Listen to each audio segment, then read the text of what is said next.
On the second point, I know that there's been a specific problem in terms of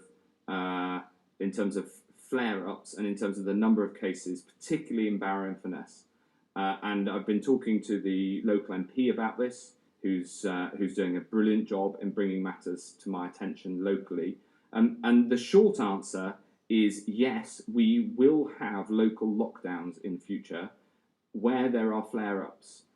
And we have a system that we're putting in place with a combination of Public Health England and the new Joint BioSecurity Centre, along with the local directors of public health who play an absolutely crucial role in the decision-making in this system to make sure if there is a local flare-up, we have a local lockdown. So local lockdowns will be part of the future system that we put in place as part of the NHS test and trace system.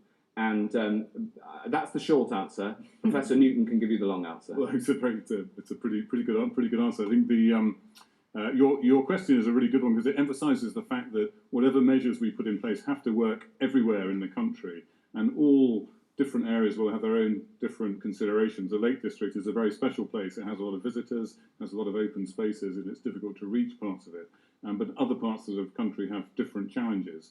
So the measures we're putting in place are a mixture of national resources. The test and trace programme is unprecedented in its scale, but works on the basis of well-tried principles of public health contact tracing. It's supported by technology, a web-based function, but also, as we will know, there is an app in trial in the Isle of Wight as well. So there's a national resource. There's a regional resource in the Public Health England's health protection teams are available, and they are working, I know, already with colleagues in Cumbria on the issue that Secretary of State mentioned. And then we have the local resources. We have local directors of public health, but actually the whole of civic society needs to be involved in coronavirus. We're all affected by it.